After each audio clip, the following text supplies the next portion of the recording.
So the whole book is really trying to understand how VR is something that simultaneously presupposes that our realities are all different and differently inhabited, and also asking, is it ever possible to link them back together?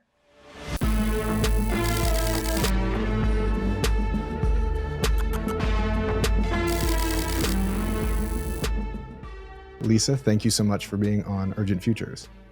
Oh, it's great to be here, Jesse.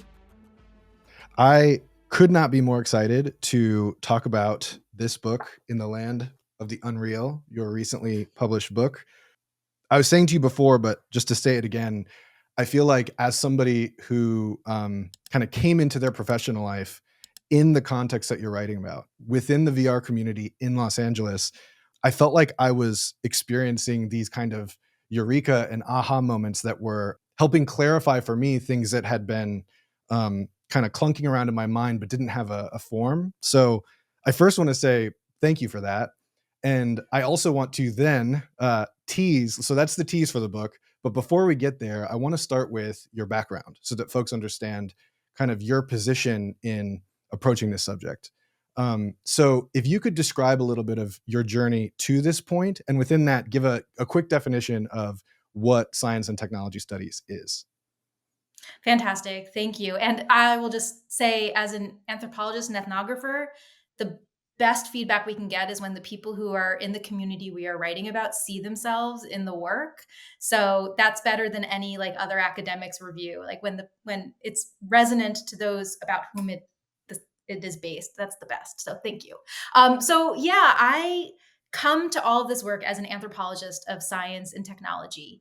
I began my own career trained as an engineer, but then was quickly unsatisfied with the kinds of questions that engineering was prompting me to ask and answer. And this led me on a somewhat circuitous path eventually to the field that you alluded to, science and technology studies. And the way I always describe STS is that it is a way of thinking about all of the non-technical issues that have to do with technology and science. So my own introduction to the field came through my PhD work, which was done at MIT in an interdisciplinary program called History, Anthropology, and Science and Technology Studies, which is always like everything, you know? And the whole point of it is to recognize that science and technology are human endeavors and to simultaneously celebrate them and also understand their work in society necessarily requires non-scientific and non-technical expertise. I ended up training as an ethnographer, which is often glossed as the hanging out method, in which we spend significant amount of time with the communities that we're interested in studying, in my case, scientific and technical communities, and then understand their interfaces with society.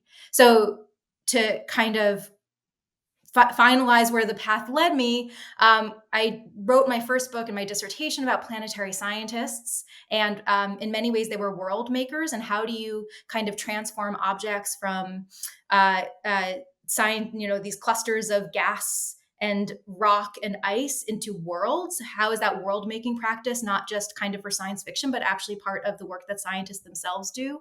And through that project, and then thinking about what is another kind of science or technology that similarly is raising questions about world building and world making, unsurprisingly to any kind of XR community member listening, it got me pretty rapidly to VR in kind of the mid 2010s. So that's the compressed version of how I got here.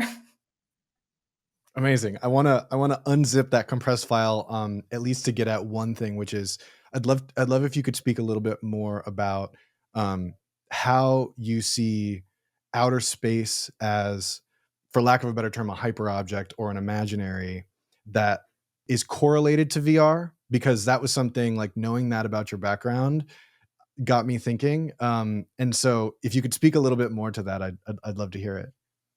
Yeah, I mean, at first I didn't know if it had anything to do with one another. So I'll just say, like, I was always a space kid. My first project was easy for me to figure out because I had been obsessed with astronomy and in awe of astronomy since I was a kid. I did astrophysics summer camp.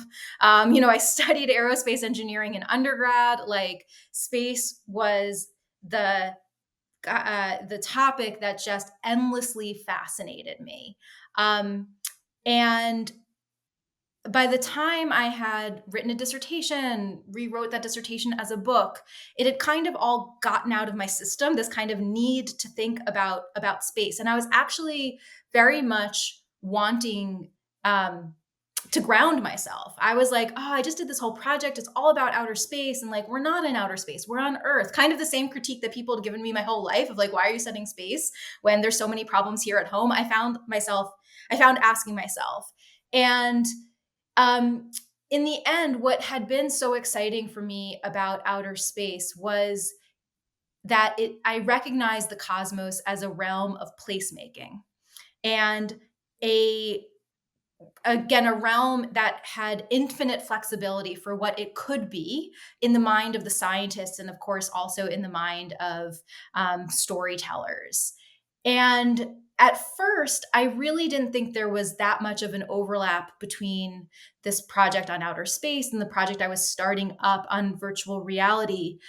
But of course, as soon as I got into the language that VR innovators themselves use for thinking about the work that they do and imagining themselves as world builders and world creators, that's when I began to process the kind of spatiality of these two projects. So if outer space forces us to look out and beyond to expand our imagination, then the virtual opens up a space, a digital space that kind of similarly, I don't think of it as out and beyond. It's almost like it manifolds in this way where you take a space that feels like it's finite and it all of a sudden becomes infinite when you're in kind of the virtual world and playing with the affordances of creating these virtual worlds and virtual spaces. So in both projects, the object that I was interested in, either the virtual or the planetary, both of those are venues upon which humans make place and build worlds. I love that. Can you tell me then about this segue into VR? What were the early calls that you felt kind of internally, and what were the early aspects of VR that you encountered, whether asynchronously or even moving into when you started to participate yourself? It really was a lightning in the bottle moment. I was driving to work one day, NPR was on. My first book was like about to come out. Maybe it was like I just sent back the final draft, and I was a little bit like, oh God, I need to figure out what to do next. And I had kind of been playing around with a bunch of different projects, none of which were really calling to me. And as I was driving to work one day, NPR's TED Radio Hour was on, and it featured an interview with someone who I would eventually learn was Chris Milk, but at the time it was decontextualized. I literally just heard a snip of the interview, and it was based, of course, on Chris Milk's famous TED talk on VR being the ultimate empathy machine. But all I heard was a bit at the end where Milk was saying to the interviewer that he felt VR was something that could really help us reimagine what place was. And because my outer space project was all about this practice of placemaking, and in the back of my head, I had been asking, well, what's another science or technology that's making us rethink ideas of place? As soon as Milk said this, it was just like a snap. I had not thought about, I was not someone who like was obsessed with VR in the 90s. I hadn't thought about VR at all. And this was right after the Facebook's purchasing of Oculus for several $billions. So it was in that media blitz that I kind of heard this TED talk and this interview, and just overnight I was like, oh, VR, that's interesting. Let me learn more. And that was it. Literally, like the next day, I was opening a new Word file and just starting to put down my thoughts, which began with the questions of what does it mean for VR? What does it mean to claim that VR can make us rethink place? But very quickly, precisely because that utterance came from Chris Milk and the idea of the empathy machine, my attention was very quickly oriented towards the empathy machine claims that were proliferating in 2014, 2015, 2016. So that's all happening, and of course, Chris Milk is based in Los Angeles. Talk about the process of identifying Los Angeles beyond that NPR interview, where at that point you don't even know who that is.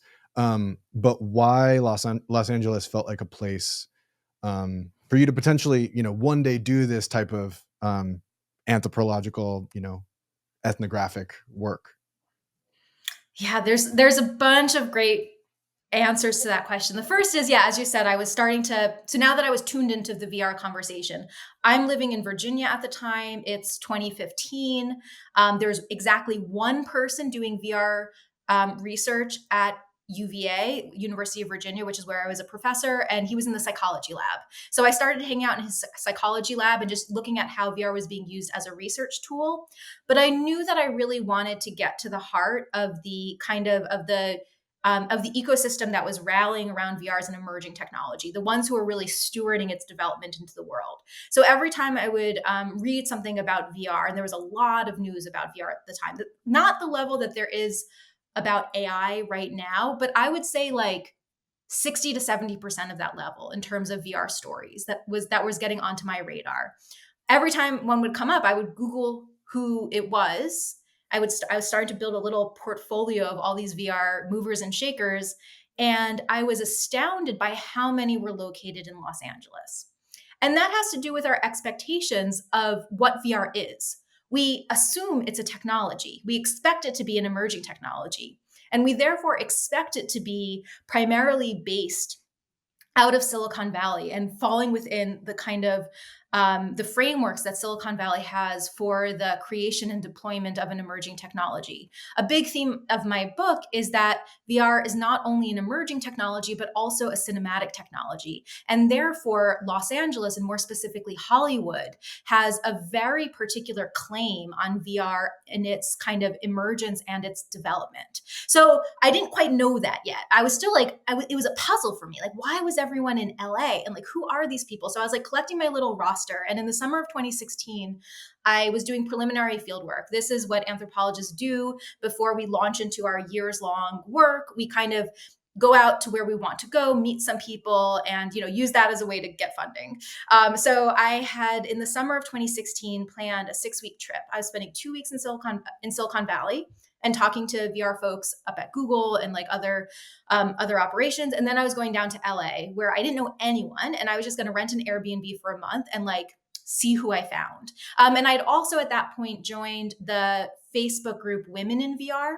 And I was kind of seeing all of the networking events that were being posted there. And I was noticing that there was a disproportionate amount, again, that was happening in LA in terms of meetups, et cetera. And so it was during that month that, or in that preliminary fieldwork, that the contrast between the scene in Silicon Valley around VR and the scene in LA in 2016 was so stark. Because in VR, they're just like in San Francisco, I was meeting with individual PIs, and there was certainly a lot of enthusiasm and there were meetups, but there was just something very different about the LA environment and the LA kind of attitude around VR. And like in Silicon Valley, I kind of got it. I had spent enough time in the Bay Area. Part of my research for my first book was in Mountain View, California, right in Silicon Valley. So I kind of knew, I had a lot of thoughts about Silicon Valley as an anthropologist. I have a lot of intuition about the culture of Silicon Valley, but I had no intuition about the culture of tech in Los Angeles. And it was just such a more exciting place for me as a thinker to decide to kind of move to and immerse myself in. I felt that in LA, I would learn much more about VR than I would in Silicon Valley, where it was a little bit predictable. LA had the potential of really surprising me, which is, as a scholar, I don't want my hypotheses to be correct. I want research to disprove my hypotheses, because if my hypotheses are correct, then why am I doing research? Why am I just confirming my intuitions and my priors? I really want my field work to show me something new about the world. And I felt strongly that that was going to happen in Los Angeles. And just the other reason that LA began feeling like the right place to do this project was because I had long become a scholar of place and space and theorists of place and space. And one dominant strain of theorizing about place comes out of Los Angeles, often called the LA School of Urban Studies, which includes Mike Oh gosh, Ed Soja and others kind of writing about LA as this quintessential postmodern city. And that kind of weirdly was important for my work on outer space. Um, and so I was just very excited that theorists that had been so important for me, like Mike Davis, were writing about LA. I could continue thinking with those theorists while being in the place about which they were writing. So, for all of those reasons, LA just felt like the right place for the story I wanted to tell. I want to go deeper on that, but I also want to respond to something from my personal experience, which is that I my initial exposure to VR and my understanding of what the industry was squarely through the lens of Los Angeles. In 2017, I went through Boost VC, which is an accelerator program in San Mateo, so right in the heart of Silicon Valley. And I actually got to witness and so basically from there, I'm like splitting time between those two places because the product I was trying to develop was a screenwriting and project management tool for immersive stories. And so all the people that, you know, that I want to be talking to who are going to conceivably use this, I shouldn't say all the people. Because of course Baobab was in or continues to be in Silicon Valley. But the majority of creative content studios emphasizing VR were in Los Angeles. So I'm kind of bouncing back and forth and witnessing this very different relationship to, two different approaches to this technology. And one thing that became clear to me is that part of the source friction, like, I mean, a lot of the source, let's call them paradoxes of this industry sort of are rooted in the Facebook acquisition of Oculus. And right at that source, one thing that became clear to me spending time in Silicon Valley was that the way that folks in the Bay were thinking about this in large part was, oh, we all missed the smartphone, the mobile wave. Like Apple and then Google beat us and sort of destroyed who's using a BlackBerry anymore. And so they were like, we want to be at the forefront of this new operating system, and we want to be approaching this in ideally a monolithic way. Like we want to be the operating system. And of course, we're seeing this play out now in Meta's approach to the development of a quote open operating system. And then on the other hand, you have folks in Los Angeles who are approaching this in a much more, and I'm not valorizing, I'm just sort of speaking to my experience, in a much more decentralized way and in a much more kind of project-based, curiosity-based, growing out of film, games, and of course, a lot of the sort of cultural subsets that have nothing to do with those fields, like the military-industrial complex and aerospace that you so amazingly sort of identify. And so seeing the way that you were recognizing those differences from afar, I'm just really impressed. And I wonder if you feel like now that, we are, I guess, what, 6 years out from that time, are you still viewing that sort of, maybe it's not contentious, but that sort of friction between those two approaches to what now folks are calling spatial computing, but is inclusive of XR, VR, AR, all the realities, all the digital realities? It's so interesting. Before I get to answering that question, can I just ask, like, how did you get into VR? Like, what drew you into the world? Well, I mean, as I said, with your book being like really seeing myself in it, um, I was at the time working at what's called a trailer house up here, if they even still exist. I don't know what the state of sort of entertainment marketing is, but at the time there were these small shops that would do movie trailers, TV spots, stuff like that. And so I was working as a copywriter. I had moved out. I got my MFA in poetry, and I moved out idealistically wanting to become a screenwriter. Still working as a journalist, kind of part time in the background, and you know face the realities of getting a job and like, I'm not going to go show up in Los Angeles and sell my screenplay. So I started working in entertainment marketing. And of course, that's a very tough and illuminating job at looking at what paths in Hollywood often come to look like. And those aren't bad lives, but they're not the kind of like, starry, like, visions of fame and glory. They're, hard jobs that, you do from not even 9 to 5, from like 8 to 6. And so while that's going on, A friend of mine was in USC's film MFA program, and his roommate was specifically in the games program, working with Mark Bolas. And so Oh, amazing. I was exposed to VR in 2014 through the USC connection, like on a DK1. And I remember just being blown away. But it took, a couple of years basically of going to meetups, being exposed to that community, and then identifying this problem space because a company that was making cinematic VR films, they were looking for scripts. And so I was writing scripts for them and realizing how frustrating it was to try to write scripts for VR on Final Draft, which maybe isn't the case anymore, but at the time it was really frustrating. So I was like, oh, I'll see if I can develop a product to solve this problem. Um, but just to sort of tie this back to your book, I was one of those people working in the film industry, not disillusioned necessarily, but kind of recognizing that there's like a new professional path and this massive creative potential that I think in many ways blinded me to a lot of the pitfalls and like more complicated histories that you elaborate in the book. So anyway, yeah, that's my trajectory.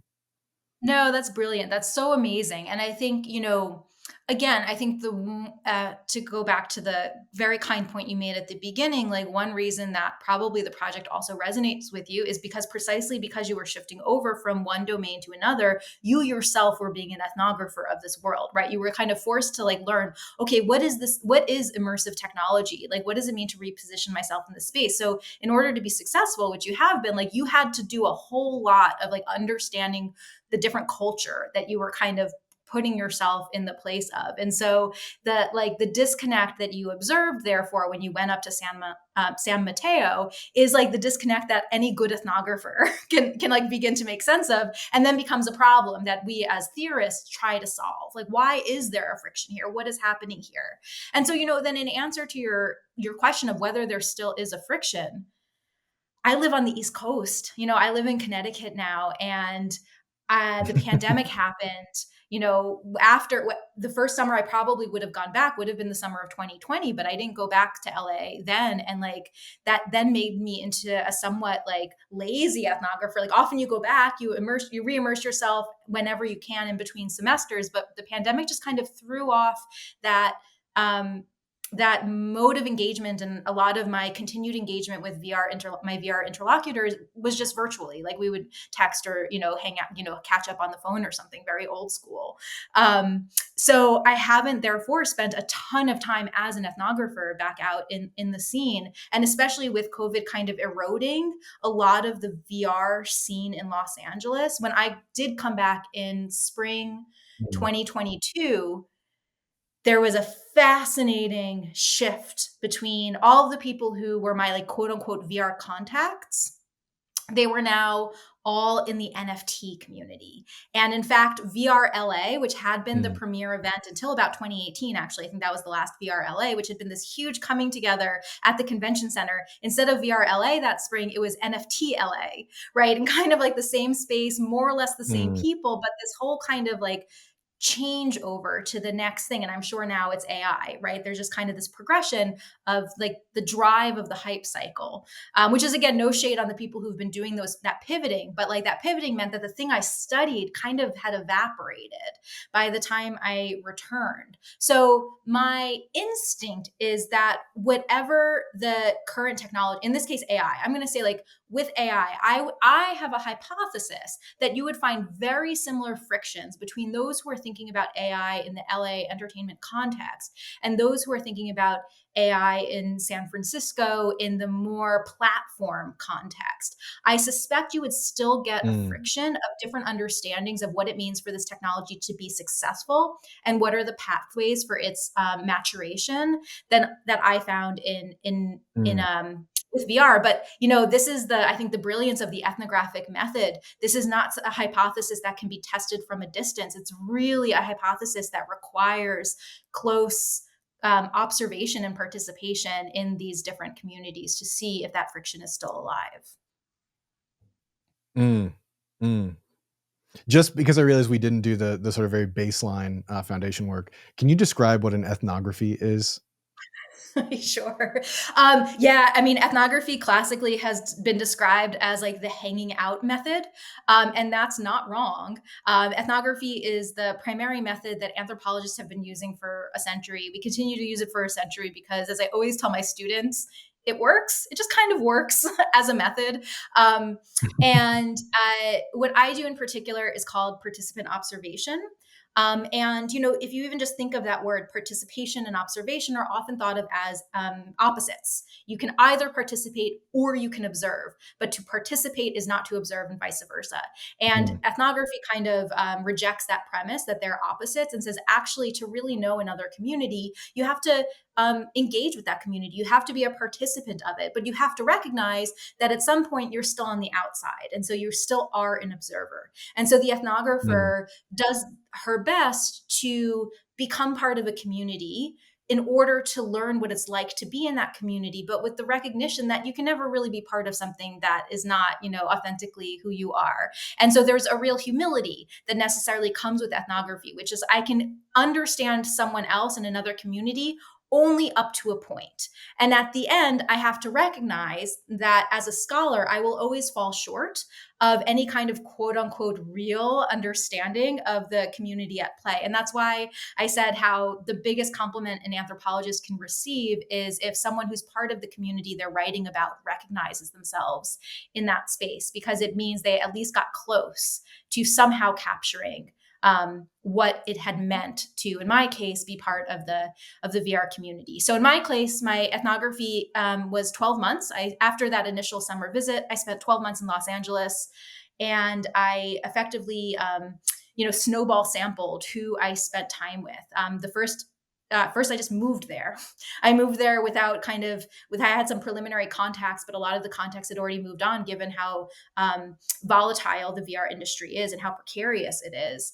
And then I slowly just started to build up my network. And eventually I had access to folks at USC. Mark Bullis had already left USC, but Scott Fisher was still there.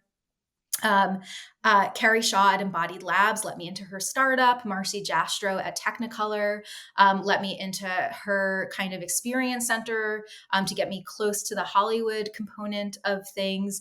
And in general, I became kind of a fixture at VR meetups and got to know a fair swath of the community. And folks like Jackie Morey, who has long been in VR and in LA, kind of all became these mentors for me in the field, bringing me into the different spaces and guiding me through the ins and outs of LA's VR scene. And so that's in a nutshell ethnography. You kind of come in, become part of a community, and eventually you unfortunately have to leave and go back to your the rest of your life.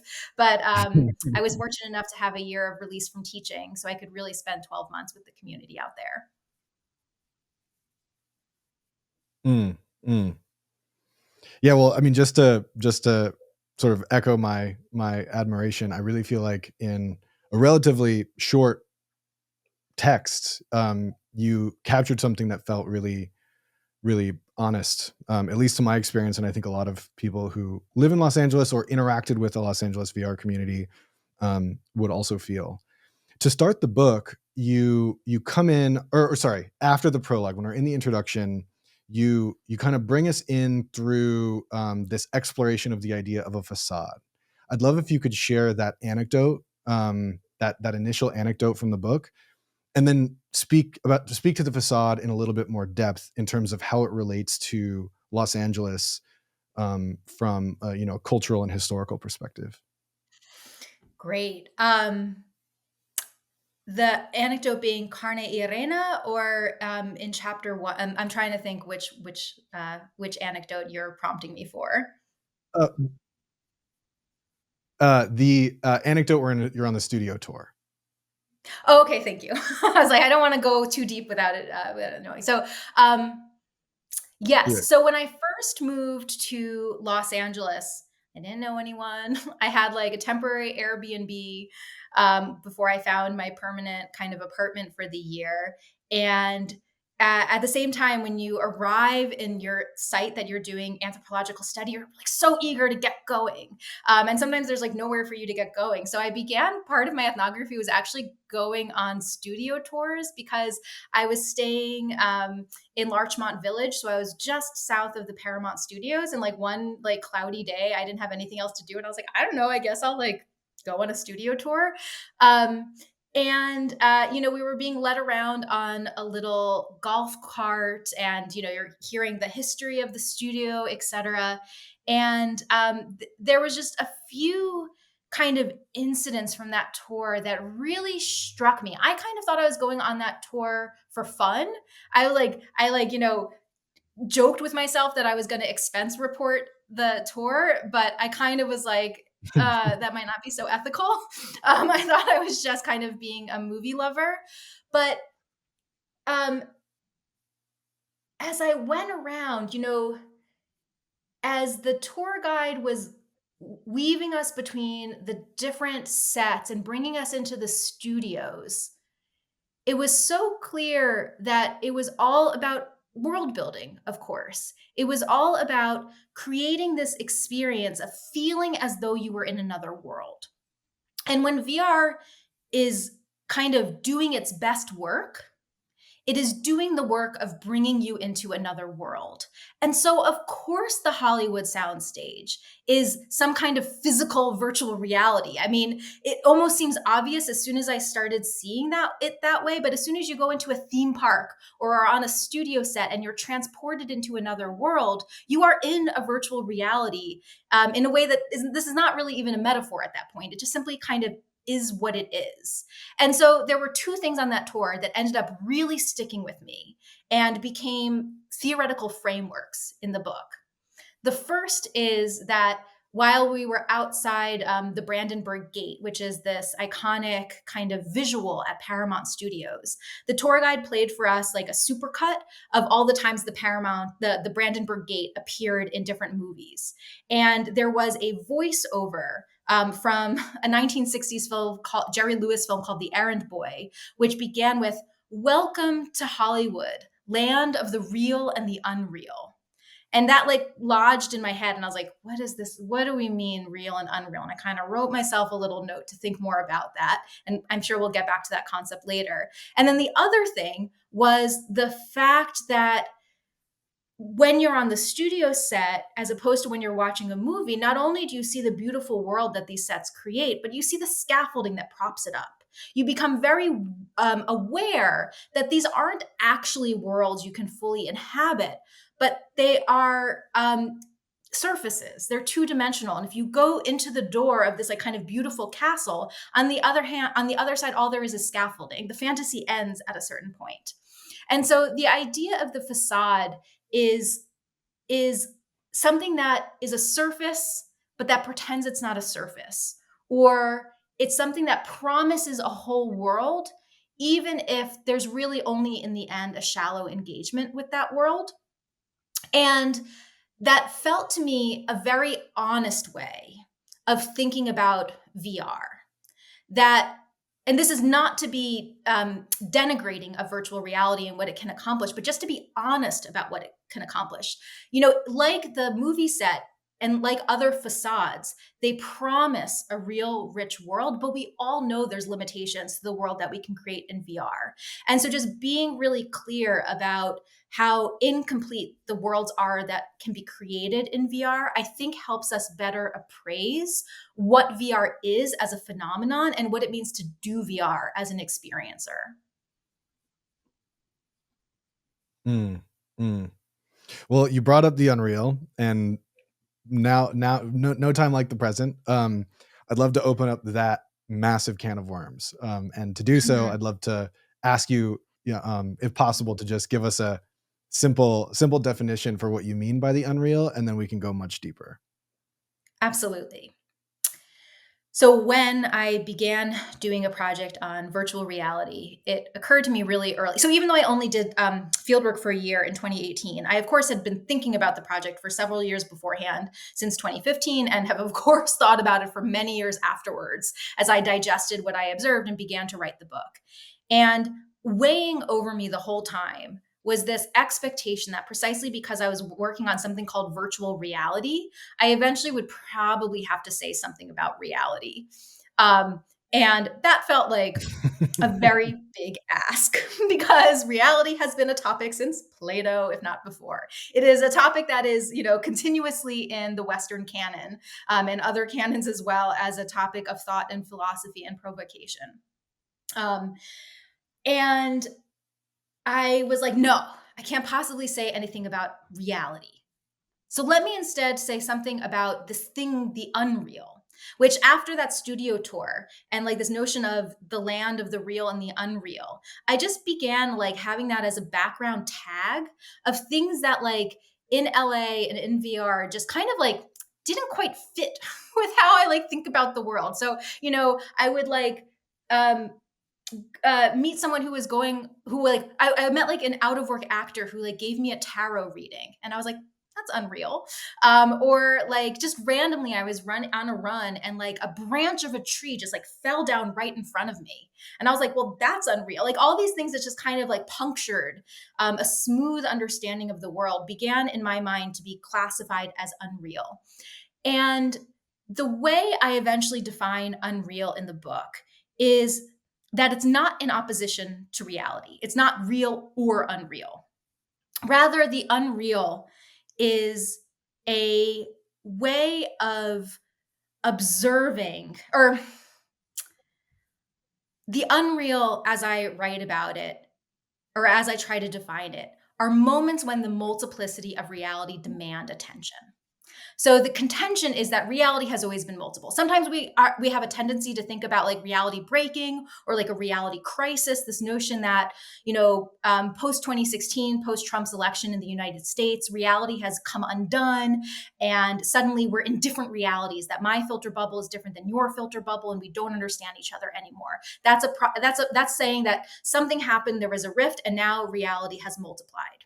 And the unreal is to say, no, let's accept that actually reality has always been multiple, that people have always embodied different realities and always lived in reality in a different way. And what the unreal then does is to not to describe the condition of multiple realities, but to describe the condition when multiple realities are so prevalent and so noticeable that they become remarked upon, when we are demanded to notice the multiplicity of reality that always is and always has been. So that's the general definition of reality. And as I was reading your work on post reality, I feel like it's so similar, the kind of move that we're trying to make, which is not to reify reality, but instead note that there have been different eras of what we think of, like what the colloquial understanding of reality is. And that part of what both you and I are trying to do as theorists is to not say that reality has become something different, but instead to say, how do we talk about reality today that doesn't kind of suggest there was some kind of universal reality and now there's not that thing anymore, but to instead like think in eras of different kinds of reality. And so the unreal is like, I think very compatible with your notion of post reality, which if you want to explain for the audience what that is, I would certainly welcome it to you. But that's my reading of your concept as well. Oh, thank you. Yeah, I mean, you got it. One thing that's actually been funny in reading your book is trying to identify, because we're working from a very, very similar impulse, from my perspective as well, and trying to figure out how does my thinking around post reality overlap with your thinking about the unreal, and in what ways does it diverge? And that leads me just to questions, because I don't want to make assumptions about what you're saying, with the unreal. I mean, just to put a tag on post reality, like you said, reality is and always has been a medium, but there are historical factors that cause us to identify that, and also another motivating impulse for me, in line with so many of the thinkers that you bring up in this book, is that the language of modernity and the sort of the ideas we use to think about reality that we inherit from modernity, from Western modernity, are failing us. Like, quite obviously, so many of our macro systems are breaking down, and so there is this feeling of breakdown at the highest level of our systems, but then there's also this feeling of disorientation down at the individual human level, and this feeling of the bewilderment at what reality has become. And so that leads me to, I want to sort of say two things.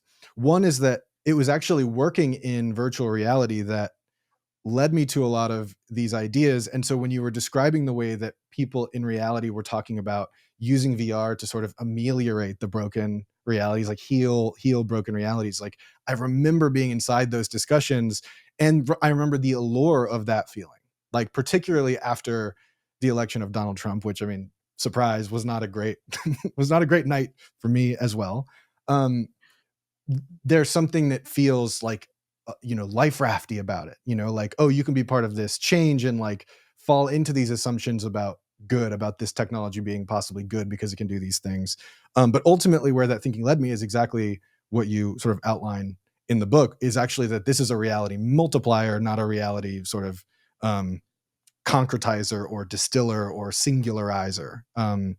And so there's all that, but a question that I had for you in thinking about the Unreal is, have you put together in your mind any sense of a history? Like, is there like a media archaeology of the Unreal that you have in your mind? Because so much of the thinking that you're referencing and starting to kind of nudge outward from is, continental philosophy and postmodern thinking. But you also reference really critical indigenous thought that sort of feeds these ideas. And so one thought that I had is like, what is the Unreal in medieval times, or what is the Unreal going back to Socrates, Plato, Aristotle? Like, have you started to do it? Like, inevitably the answer is that definitely exists, of course. But my question to you is, have you started to look back in that direction, or are you more interested in kind of looking to the present and to the future um, as that idea is developing? Oh, that's such a good question.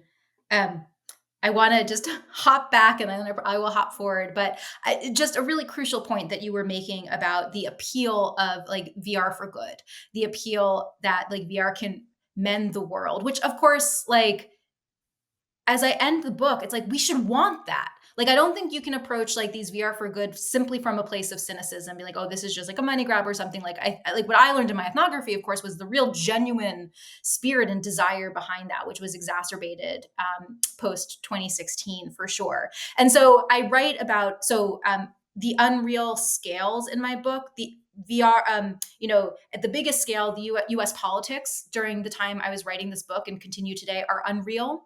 They kind of manifest, like we are forced to attend to multiple realities in our political conversations. So that's the highest level of the unreal that I write about in the book. The meso level of the unreal is LA as a place of unreality, as the hotbed of Hollywood with its entertainment industry and its fantasy worlds that have all of the facades that invite us to be in other worlds. But even just walking around the streets in LA, you get transported to magical worlds. And then at the most basic level, VR is an unreal technology. And what really came to startle me about VR is it's something that when you put on VR, especially when you're doing one of these empathy experiences in which there was a whole genre of trying to understand another's life world, of like being someone of privilege, kind of entering a VR experience and where I'm asked to take on the view of someone with less privilege or with a different worldview and different set of privileges than I occupy. And so that very act of doing a VR experiences acknowledges an unreality. It acknowledges that my way of being in the world is different from the subject of the VR experience's way of being in the world. But then the logic was in experiencing the other's reality, there could be a knitting back together of a common reality. So VR as kind of this tool of the unreal, it's simultaneously acknowledged unreality, multiple realities, while presenting itself as some kind of fix for the problems that come with these multiple realities. So that's just like such an important and fascinating dimension of the work VR was doing when I was conducting this research and that you yourself experienced. So then this question of media archaeology of Unreal, I mean, Boy, that's a great question. I invite anyone to write a dissertation on that. I would be fascinated to read it. Like, as you said, I was drawing my genealogy very particularly from continental philosophy and from the LA school, like other people writing about LA. And so going from kind of this notion of hyper reality to unreality and thinking if they're the same or different things. But the what was very important for kind of the thinking through of this concept of unreality is, as you're saying, not only Indigenous studies scholars, but also scholars in Black studies and the work of Sylvia Wynter and the notion that, the human is not a continuous or singular category, and likewise reality is not a continuous or Mm, singular category. And so I attempt to be very so I'm a keen reader of all of these ideas of the real, throughout in the present moment of kind of wrestling with the real. And I found that there was more than enough that I needed to sift through and sit with in trying to understand, to get a contemporary grasp on what reality is for many different currently thinking scholars, and how unreality can play into like different scholars projects that exist today. That to do more of a historical glance at it was so far beyond the scope of my project, and also my work as an anthropologist, which is very much about the present. That's always my little asterisk I can get out of having to do these kind of longer intellectual histories. But as someone who actually loves reading intellectual histories, that is a project that really intrigues me, and I might be excited to think more about it. mm, got it. Yeah, I mean the just to explain, I didn't mean the question as a curveball. It was getting back to when you were referencing, seeing some of the thinking I was doing about post reality. The critical thing for me about post reality is I identify it as a historical moment, that has a beginning and an ending. I don't know where the ending is, but I cite the beginning at the end of World War II. So it's the advent of nuclear weapons, computing, like computers as technologies, not people, and ultimately what would become the internet. That to me, um, have this reality breaking, this paradigm breaking quality. We break into a new kind of macro, um, set of circumstances. And so post reality is like drawing from Thomas Kuhn's idea of the paradigm. Like it's something that has explanatory power, but it's not meant to be like canonical or to have like this super long thread, or even to say that this moment we're in is particularly historically important. I'm biased to think that it is, but who knows? Um, when I was thinking about the unreal in ways that there are so many overlaps, but possibly one core divergence is that the unreal is an ongoing, as you said, it's not the anti-real. It doesn't sit in exact opposition to the real, but just as the real is as old as whatever we call humans, or older, I thought perhaps the unreal has a similar quality to it. I don't know if that's a reach on your theory or if that tracks with maybe how you're thinking about it. No, that's really helpful. I think you're right, because I definitely am persuaded by your periodizing of the post real. I think there's a real truth to that, and I think the because I am really taking. I think when we historicize terms, we of course also have to make them culturally historical as well, right? So it's a historical trajectory that works for um, U.S. U.S. culture, and perhaps even like U.S.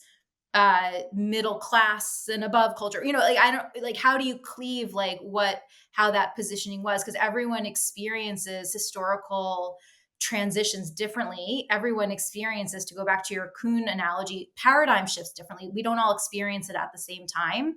So I find that to be such a hard problem, as a scholar, of how do you put a Mm, start date and end date given how heterogeneous our experiences of the world are. And so it may be a cop out for me to kind of say that I agree with your assessment of what I'm trying to do with the unreal, which is not to periodize it in the way that you're periodizing post reality, and to say there's always the possibility for the unreal, because I am saying that it doesn't mark some kind of like thing that's sitting above our kind of social conversations and ideas and being in the world. It's something that describes a phenomenon.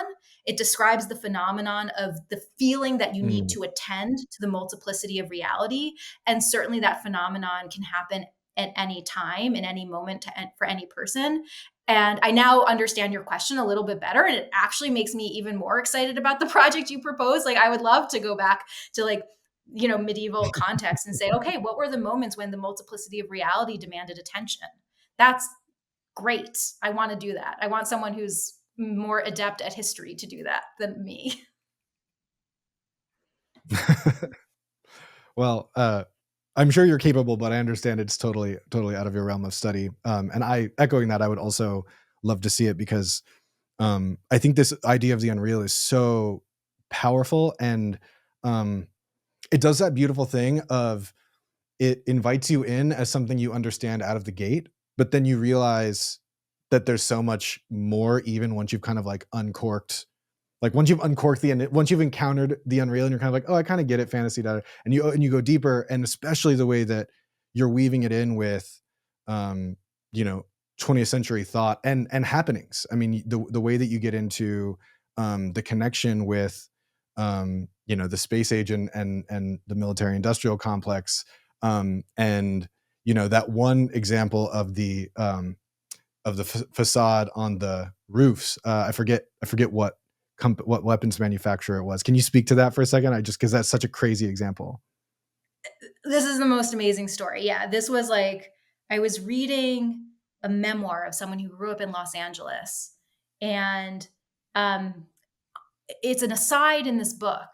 JD Waldy, I think it was, kind of just mentions like, oh, the suburb I grew up in, which is Lakewood, during World War II.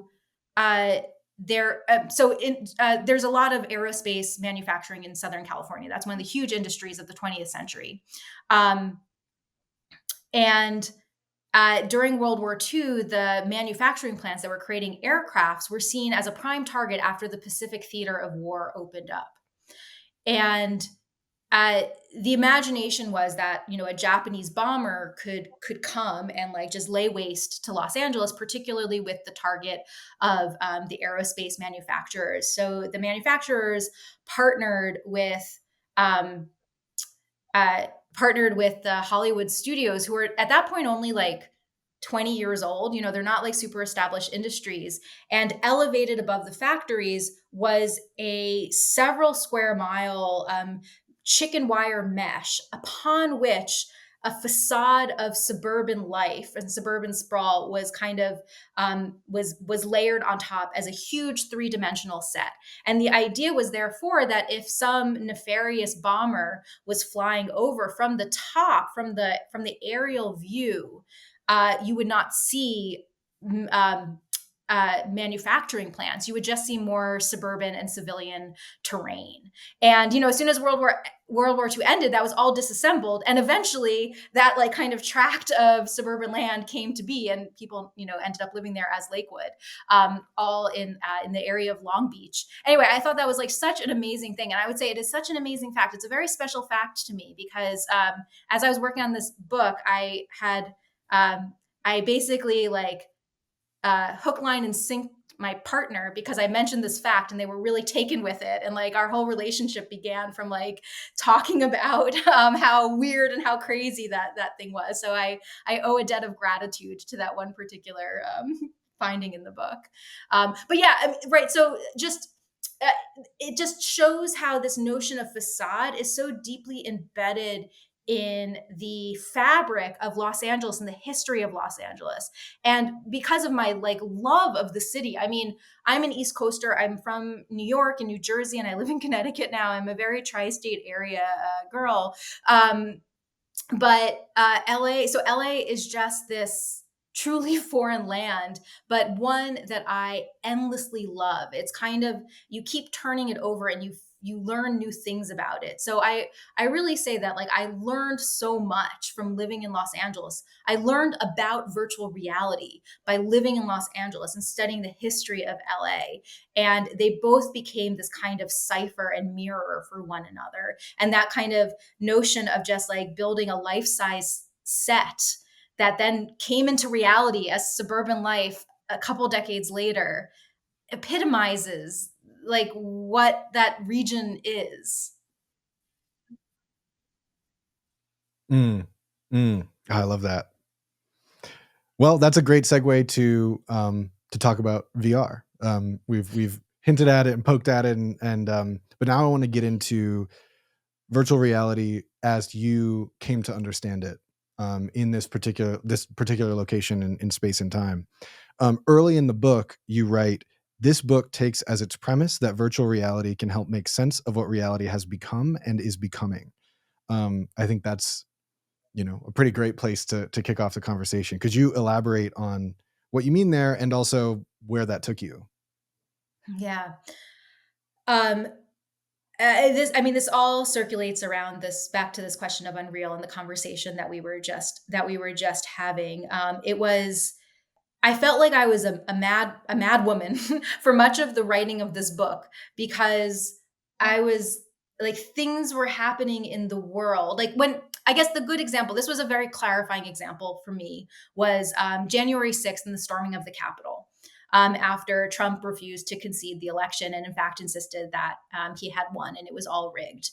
And like, watching that unfold on TV, seeing costumed people storm the Capitol, but then not really know what to do after they got in, and this real belief that the people who were storming the Capitol had been wronged because an election had been stolen, and the people on the other side of the door kind of being actually of two minds. Like, some believed it was stolen and some believed it wasn't stolen. Like, that was unreal. That was such a clear example of this phenomenon of the unreal that I had at that point been writing about for 2 years and still like struggling to like wrap my head around it. And so you take January 6th, and I feel like I understood what happened in January 6th because of my long-term study of virtual reality.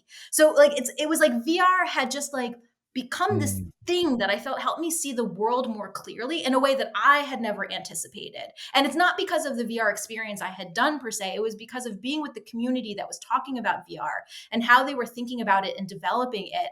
It just mm, like, VR taught me about reality in a way that I absolutely couldn't have anticipated. And again, I felt like, you know, like a zany friend, because I would like be going up, I'd be like telling people like, no, no, no, VR explains it all. And it's like, what, Lisa? No, like, no, sorry, go sit down.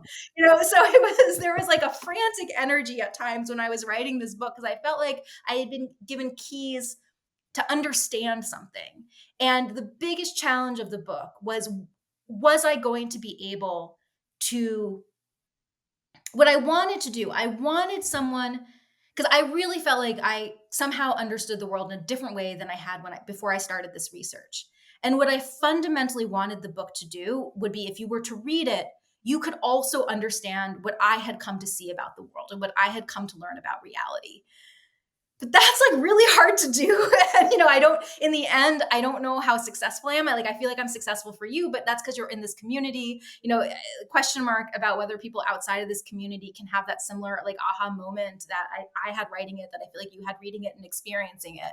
Can others kind of come along? So yeah, so this notion that like VR tells us something about what reality has become, it is both that conceptual thing of the unreal that for me VR unlocked, but it also is the more mm, immediate conversations about VR for good, and this hope that a technology can fix the world, and the tragedy that we are kind of in this moment where we recognize that in fact technology has created a lot of divisions and a lot of harms in the world, and why we keep on insisting that nonetheless now this new one, this next one, can fix things. So that also, like, just the position that technology plays in our world also is something that's really important to understanding reality today. And VR, in that sense, becomes a really good case study of a much larger phenomenon of the myth of technological progress, its refusal to die, and why we keep on thinking Mm. that technologies can fix social problems.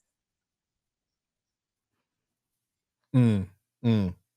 Yeah, to that end, the book is structured around fantasies of place, being, and representation in that order. And I'd love if we could go through each of those individually and talk about the folks whose eyes you saw those fantasies through. So I guess first, let's start with fantasy of place. Sure, and maybe like because I feel like we've talked a lot about the fantasy of place. Really key to that is the history of LA that we talked about, the facade, the notion of the facade. But then crucial in this section is the the Hollywood angle. So as someone who is trained to think about science and technology in the world, I have a PhD, I have a prestigious appointment, kind of thinking about that topic. I had never considered entertainment as something that you need to wrestle with if you want to understand how technology exists in the world. Mm, And that's like a huge oversight of my field and my discipline. And my guide in seeing how Hollywood matters for technology and technological development was Marcy Jastrow, who at the time was the head of the Technicolor Experience Center. And she had played a really large role in, or she had played she had done a lot of thinking and a lot of work around the transition in Hollywood from analog to digital production, and had been involved in a lot of major productions as they transitioned their production pipeline over from again the analog systems to the digital systems, particularly work with James Cameron. And Marcy is not a technologist, not an engineer. She's in sales. Like her primary thing is sales. So the reason she had to understand pipelines is because she needed to be able to sell her post production company to studios and to productions. So she needed to really understand how things worked so she could say we do it better than the other guy. And in order to be able to make the claim that we do it better, you actually have to make sure your process is good and is better. So she was a really important person in connecting people and connecting ideas so that there could be this smooth functioning and they actually could be competitive on the market in the transition to digital. So at the time that I did my fieldwork, Marcy was kind of tasked by some folks in her company and in Hollywood more generally in saying, well, okay, you were part of this transition to digital. Is there a transition to virtual? What does that look like? What is Hollywood's role in this? So Marcy very generously opened up the doors of the Technicolor Experience Center, which at the time was a studio as well as a showroom. It was where people could come and experiment with immersive technologies, and where some of the latest kind of experiences could be checked out, such that if you were someone in Hollywood or even just a general person of general interest in LA, you could stop by, you could see a bunch of things, you could rent out the studio space, and you could just kind of play with this technology to see if there was a future there. I'm curious if you ever went to the Technicolor Experience Center while it was open. It's closed now. It closed shortly after I I left, did. actually. Yeah. Um, so yeah, and there was a lot of events there, et cetera. So that gave me this access to Hollywood, which has for a long time eluded anthropologists. In 1950, there was an ethnography of Hollywood by Hortense Powdermaker called The Dream Factory, and it was actually a screed against the studio system. It was saying like everything that was creative and wonderful about film as an art has been ironed out by the fact that it's now become an assembly line. So the Dream Factory, the factory was really derogatory in that title. So in 1950, Hortense Powdermaker did an ethnography of Hollywood. Crickets after that. Sherry Turkle, a really well-known anthropologist, writes a book called Not Hollywood in the early 2000s, in which she basically says it was getting access is near impossible, and so she goes on to do an ethnography instead of the independent film industry. So it's been this really kind of closed off space to anthropologists, and it was a real privilege to be able to get as close as I could to the belly of the beast and really understand something about studio logics and Hollywood logics that without Marcy's invitation to be a scholar in residence, I don't think I would have been able to understand. And it's what allowed me to kind of place VR not only in a history of computing, which is part of VR's story, but also to place VR in a history of cinematic technologies, from the film camera itself to motion capture, all of this kind of way in which Hollywood and producing a movie is itself a technological endeavor.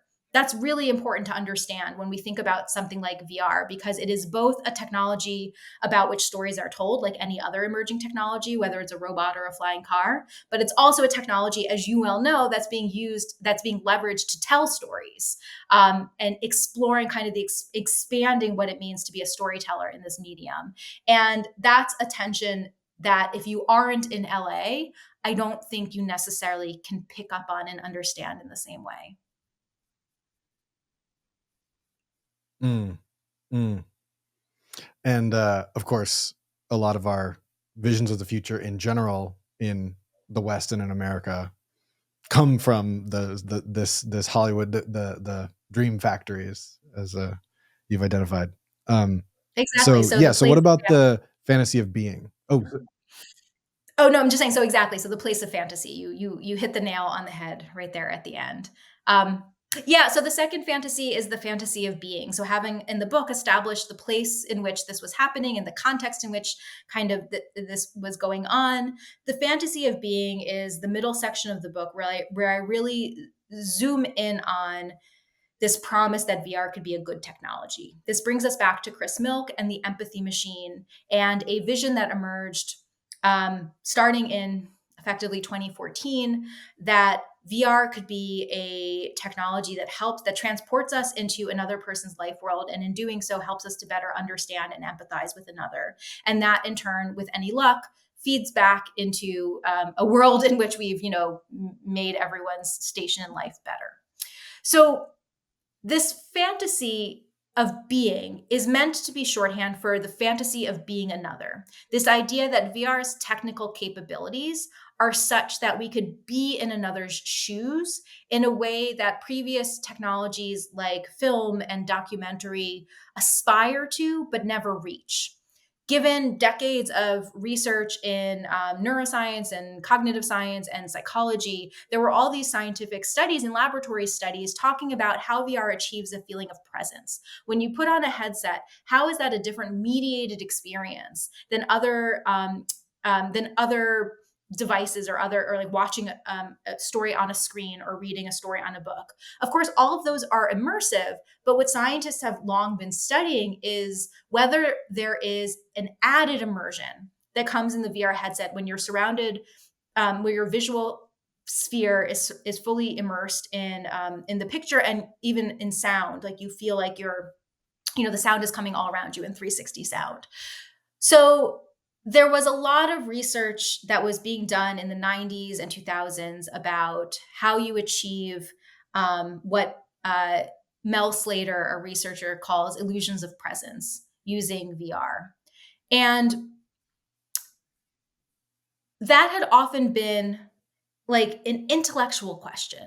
Like, can VR transport us somewhere else? Can you feel like you're somewhere else in VR? And the applications when VR was really kind of just being developed in the laboratories after the 1990s commercial push had ended, these were really technical questions. These were questions about human physiology. In fact, I just wanted to, like, you could use VR actually to better understand human perceptual systems, and that was more of the goal as opposed to understanding VR itself as a phenomenon. And so you really needed someone with a vision to say, okay, so if VR can give us the feeling of presence, what can we do with that feeling of presence?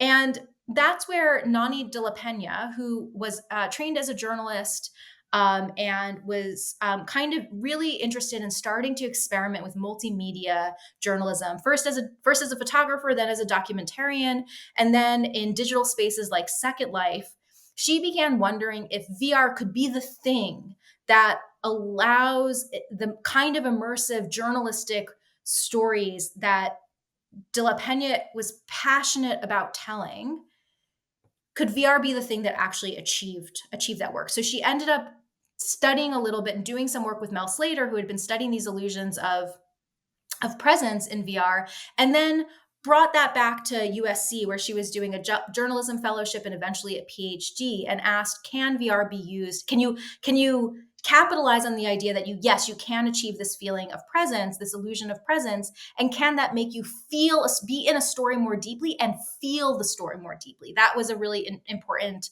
way that De La Pena was conceptualizing her work. All of that led to the VR experience, her first VR experience, Hunger in Los Angeles, which eventually premiered at Sundance in 2012.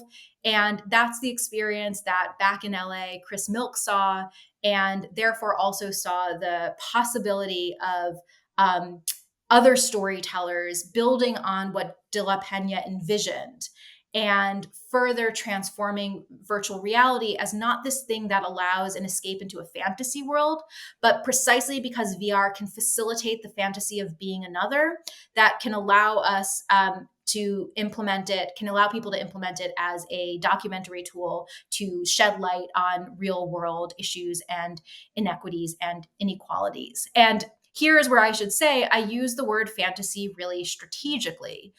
I am wanting to I use it to say not that this is like some kind of delusional enterprise, but I do want to mark that the promises that were being made about VR as a technology for good are promises that weren't really lived up to, or didn't really achieve what had been hoped for. So there's kind of a cautionary tale that I want to make sure the book gets across, and using this language of fantasy keeps that front and present, that I'm not telling some kind of success story, but I am telling a story about how and why people believed that there was this possibility of VR being an empathy machine and being a tool for good, and that belief was wrapped up in this fantasy of being. Yeah, you do a great job outlining some of the literature around, and other, or around othering, and what this empathy exercise means in the context of VR. But also, there's a long history here, and VR is reifying this history of using the framing of empathy as a vehicle, whether wittingly or not, to reinstantiate the very things that theoretically you're saying, the interpersonal and social and cultural harms that you're trying to address by fostering empathy. Mm-hmm. Yeah. And, that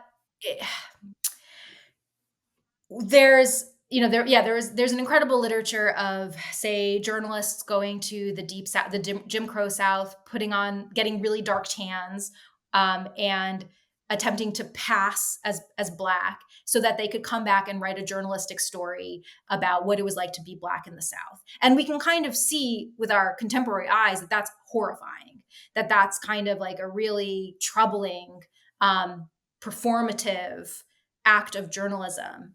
And it forces you to say, well, if I put on a VR experience in which I'm being asked to embody the situatedness of like a Black boy, which is one of the experiences that I did, is that not just the same thing? And doesn't that lead to a hollowing out of the person I'm trying to empathize with? It leads to a hollowing out of that experience. And this goes to this tension of like, what does it mean to be a responsible person in the world, to be an empathetic person in the world? Do I have to experience the hardship of another to come to care about that other? Or which is what empathy kind of implies, or should we be returning to the register of sympathy, or even just understanding, in which someone can tell me about their hardship and I can believe their hardship as opposed to having to feel it for myself? And again, like, the world that we live in is really frustrating because there is so much injustice. And I think particularly after 2016, a lot of people, and a lot of white people in particular, really had that unreal moment of recognizing how different their reality is than a Black person in America's reality, or an immigrant's experience in reality. And everyone was reaching for something to staunch the inadequate feeling that we all felt, that we couldn't change anything about the world. And VR kind of slotted itself in as like, well, here's something we can do. We can feel deeply. But the problem is, in feeling deeply, we sometimes forget that we're not doing deeply. And so it's just, it's wrapped up in all these really sticky politics of representation and questions about, what does it mean to do good action in the world.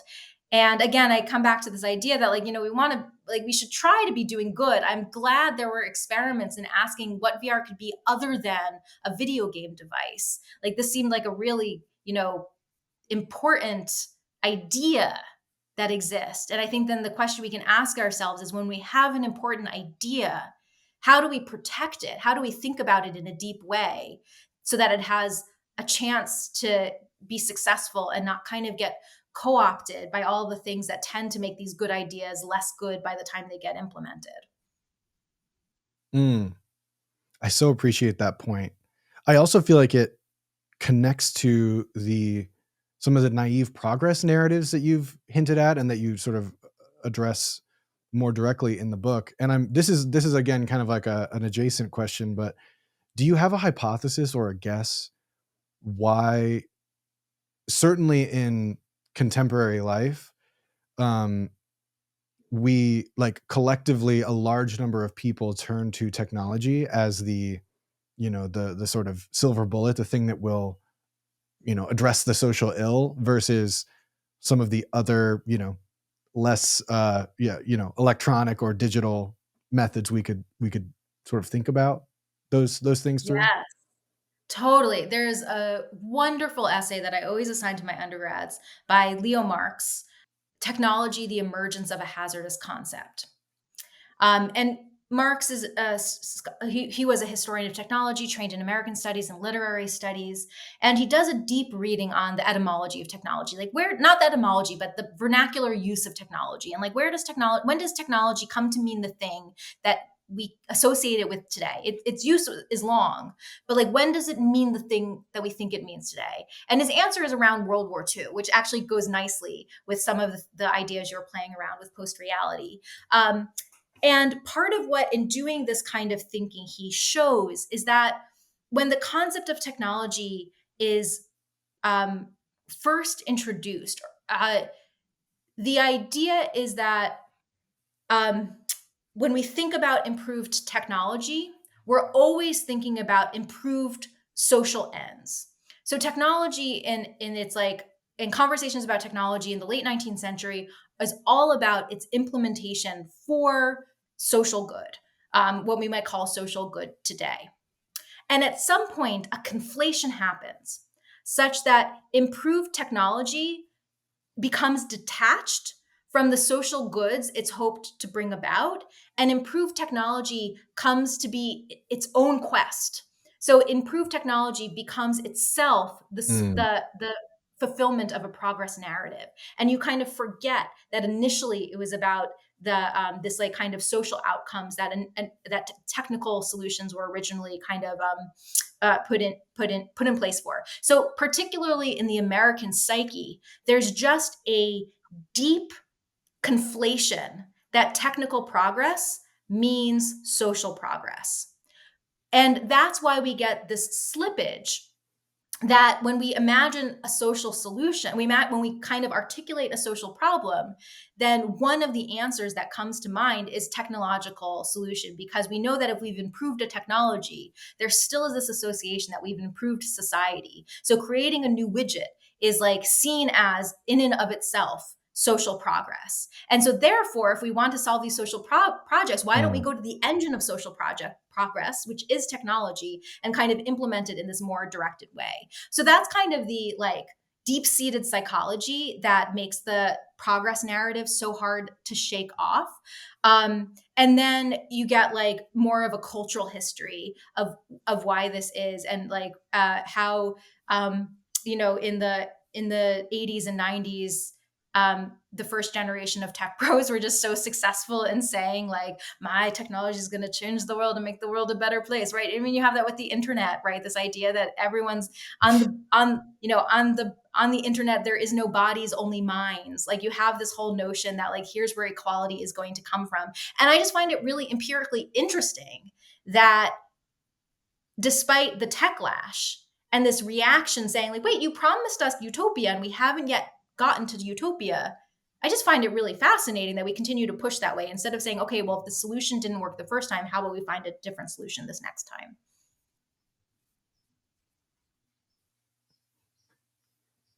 Absolutely, yes. And I'm ashamed to admit I haven't read that essay, so I'm excited to sink my teeth into that later. I'll be one of That's, your I mean, undergrads. Marx is just a beautiful writer. So both that one, and he has another essay called "Does Improved Technology Mean Progress?" in which he takes that one little nugget of this conflation of technological ends and technological means, and he just unpacks that a little bit more. Both of them are great essays and good for undergrads. Amazing, and hopefully good for good for me as well. I want to dial us back to the empathy machine framing just while we're here, because one thing I realized we also haven't done is sort of specified, or you did, but I want to take a moment to really clarify. You're talking about cinematic VR in this book. And so Yes. if you could describe specifically what cinematic VR is in relationship to something like VR games or some other simulation experiences. Definitely. So yeah, I'm very clear about this in the book, and it's very helpful to be clear about it in the conversation as well. Uh, when I talk about the kind of VR that I talk about are almost always experiences that you do on your own, not networked, and that have a beginning, middle, and an end, that are kind of a fixed length. And there can certainly be free exploration in them, but there's kind of a narrative through line that is driving the experience. And that's in distinction to what we come to think of as social VR, whether it's, VR chat or like they're all gone now. High fidelity. I don't even know what VR worlds, are still in play today, in which you put on a VR headset and you're kind of in a world of I endless know. exploration with friends and yeah, and just like, hanging out and etc. So I talk exclusively in the book. All my theorizing about VR is exclusively about cinematic VR. Social VR is a completely different anthropological phenomenon, a completely different sociological phenomenon. And whereas, of course, I hope there's like some things that people studying social VR or who are interested in social VR might take from this book. It's really a book that is about cinematic VR, about the use of VR to tell stories. And when I was doing the fieldwork, which was 2018, this was when Oculus was still tethered. It was still tethered headsets. The standalone headsets didn't come out for another little bit that could also do room scale tracking. So the aspiration was certainly for VR experiences in which you can move all around, but those still had really big technical hurdles to overcome to kind of make those experiences accessible. So a lot of the experiences were initially in 360 video, using 360 GoPro cameras to kind of create these 360 cinematic stories. And there was a whole debate, as you recall, I'm sure, in 2016, 2017, 2018, about whether 360 video was really VR or not. And then 180 video came around and like sparked off the whole debate again. I don't even bother going into that debate. If you put on a headset, you're doing VR. And as I was doing my fieldwork, so the kind of like on the market empathy experiences were either 360 video or quite abstracted, like virtual world. Like I'm thinking of the VR experience tree VR, in which you are you're a growing Mm, tree in a mm. forest. That's a beautifully digitally rendered world, but also in that same first generation of empathy experiences, but not 360, definitely, fully digital. And then when I was doing my research, it was all blended. You were starting to get 360 overlaid with digital overlays and kind of enhancements to further immersion. So there's a wide range of techniques that were used, but I think significantly they're experiences that are done primarily on one's own and in a discrete amount of time. Mm, mm. Uh, Coming to your point about like, is 360 video VR, I totally agree with you.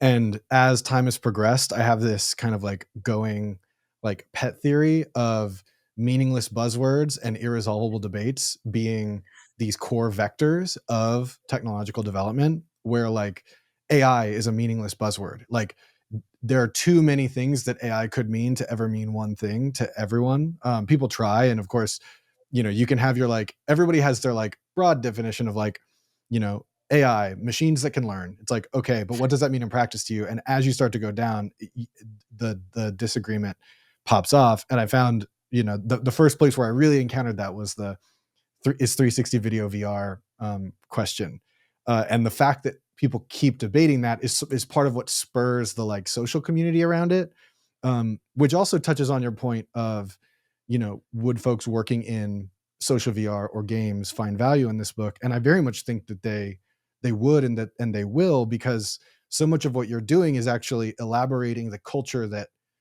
ushered VR into the public conscious. So of course that's going to be relevant because, if there are practitioners within that context, which of course brings us to the fantasy of representation. Yeah, so this is the third fantasy, and as might have been clear in my sprinkling of names, I talked about Marcy Jastro and Nani de la Pena, and in another chapter in the Fantasy of Being section, I talk about Carrie Shaw, and in this last section, I kind of go right to the heart of the matter, which is an observation that there were a lot of women in VR at this moment. And that is not a coincidence, but it is because there was a very active conversation about women in VR and what it might mean for VR to be a representative industry.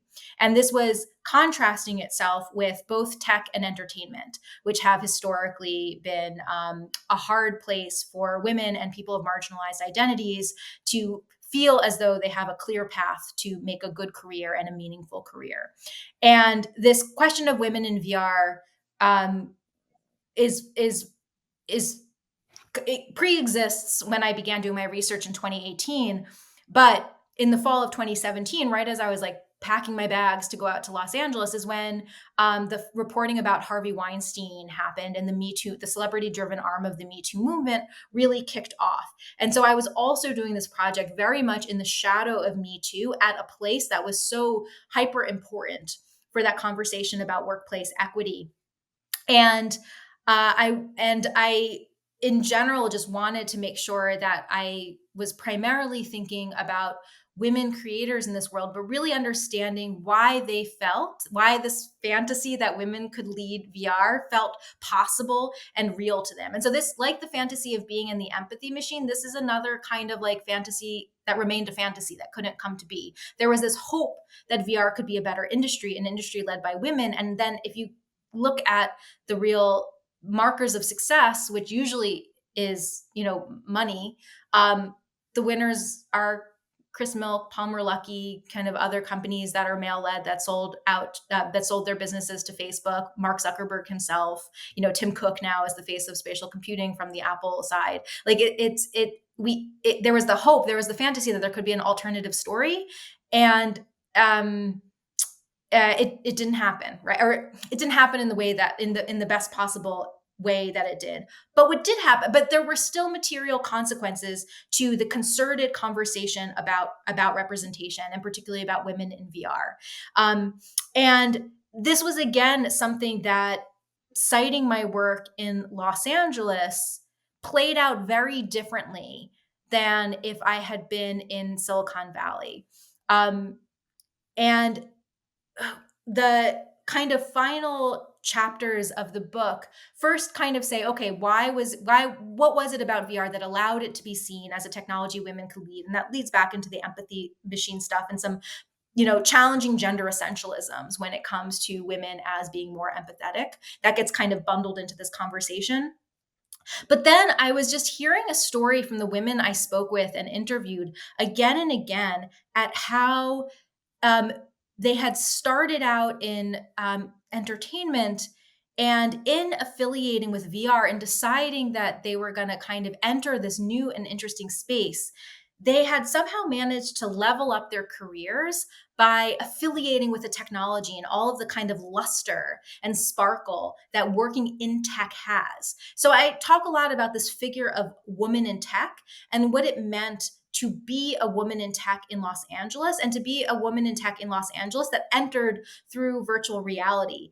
And there I got a really interesting kind of insight into how in Los Angeles, precisely because it's not Silicon Valley, this notion of what it means to be in tech wasn't very as tightly policed as it was in the Bay Area. And so people who we don't think of as traditionally having technical expertise, which we might think of as programming or even product management and other stuff, that's often when we think of a woman in tech, that's the kind of stereotype we think of, or that's the kind of expertise we think of.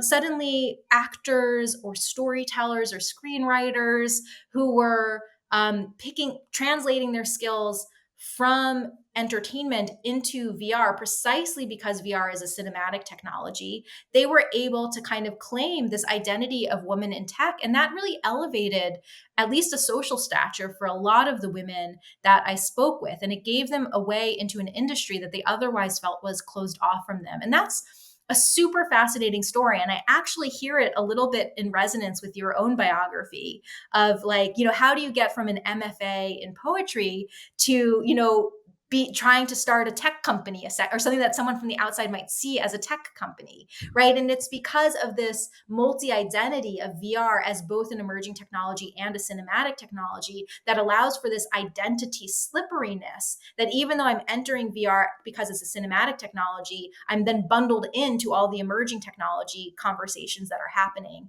And I'm seen as a woman in tech that kind of transcends these spaces. So I just thought that was a really important story to tell, because it's not usually in our conversations that we have about women in tech and questions of representation in these different industries. And again, I still couch it as a fantasy, because while this story of kind of upping one's game by becoming a woman in tech, and this idea that maybe the meaning of tech can be expanded, and that expanded meaning can let more people into this, place of like prestige, that's all very promising. But I still call it a fantasy, because it was clear from my ethnography that some women and some identities were able to kind of take that journey, and others were still excluded from this. And this didn't entirely cleave on racial lines. This isn't a story about how white women were the only successful women in the space, because that's not true. But there were certainly some like racial and class markers that were more complex than ethnography is really able to precisely dig into.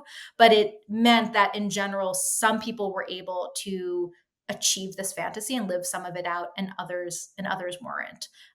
So it remains an unfinished project for sure. I can see how it's very much still in TBD realm for a lot of folks. One thing that I really appreciated was particularly how you charted Marcy's story as being somebody able to identify, these watering hole moments and places to, it's not a full pivot. It's almost like, like a 15-degree wedge to where, now she's working predominantly in Web3 and the kind of like metaverse conversation. There was something real about this promise that like women could have a slightly different trajectory and story in VR than they did in either in entertainment or in technology, or in Silicon Valley. And as VR's luster faded, many women were really savvy to pivot to the next thing. And especially now that they had the credentials of being in VR, they could go over to NFT, they could go over to metaverse, they could go over to spatial computing. And like, that's absolutely what I've been tracking from a distance of where many of the women that I started with, what they're doing now. They're in, DeFi or other endeavors. And so so again, there is something really powerful about it. And, it's something I was like just being grumpy about something that came up on my social media feed. And it was someone just talking about how to prompt Chat GPT. And I ended up like looking at their profile and going to their LinkedIn page because I don't know, I was procrastinating from grading or something. And, they had woman in tech or tech founder, I think, as one of their descriptors.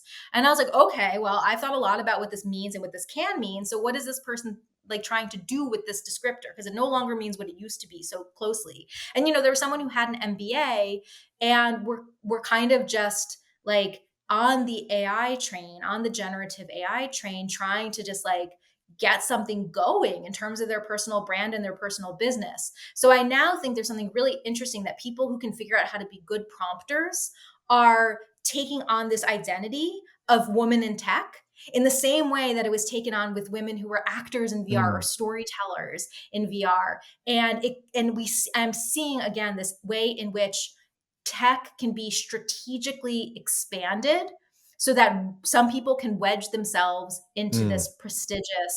um, this prestigious framework. And because I have nothing at stake in policing what it means to be a woman in tech. So I'm like, yeah, sure. I think the more we can dilute it, actually, probably the better it is for our futures. Because maybe that's one way in which we can get the stranglehold that Silicon Valley and Silicon Valley's very narrow understanding of tech has on all of us. So like I'm as much as I was like, oh, this is a grift, I'm like, well, what do I care? Grift away, like dilute the brand of tech. Like this is great. Let's see what happens.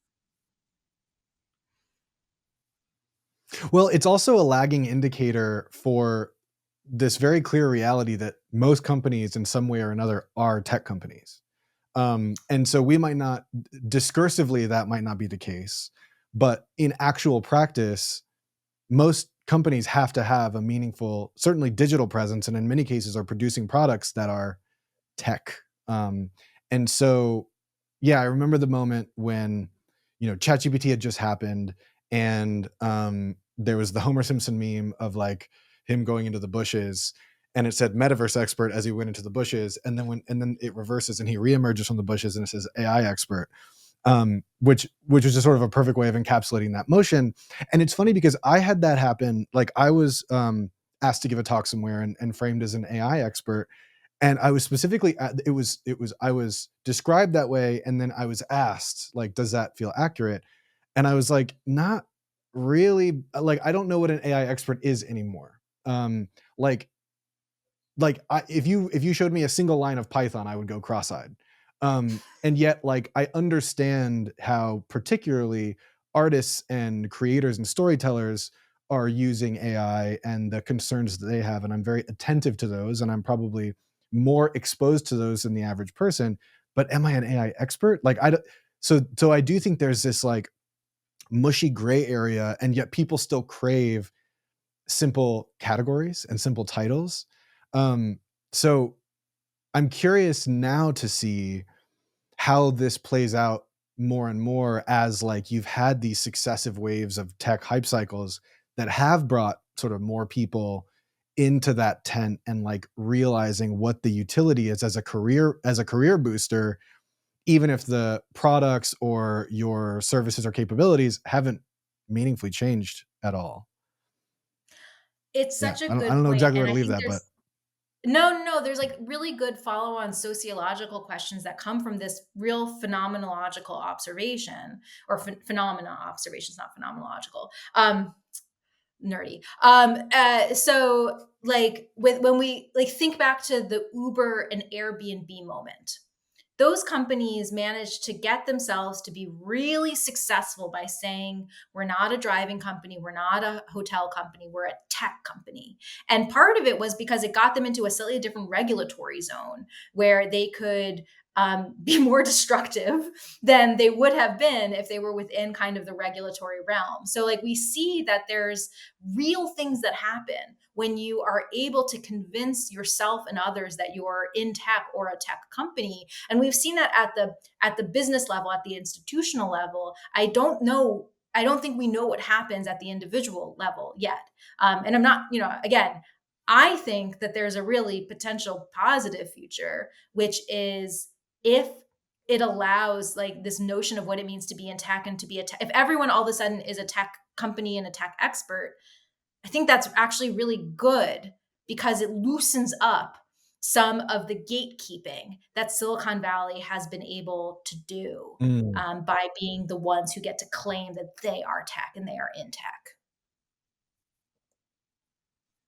mm, I love that. Well, I guess shifting to maybe the less positive side, I've seen that recently you've been doing work around epistemic risk and AI. Could you share a little bit about what that work is? Yeah. Yeah. I mean, I've made my self sound so positive in this interview. I do now have to become the wet blanket and the tech critic that I actually am. Um, so a while back, I think like sometime over the summer, even before then, for about a year now, I have a good friend and colleague, Molly Crockett, who's a cognitive scientist at Princeton. And um, because we've known each other for so long, they've been really, a really important thinker with me about virtual reality. In fact, like they helped me work out some of the stuff I wanted to say about the empathy machine and the way it kind of reprivileges certain people to enter a conversation they've been asked to be silent in. Um, and in general, therefore, has become someone who I've been thinking about the relationship between technology and society with for quite a while. And as this AI stuff started happening, as generative AI became more accessible to seeing some of the stuff in their field of cognitive psychology, and seeing how this the first like kind of alarming one was this paper titled, could AI replace human participants? And it just got seeing how out into just starting to collect all these promises.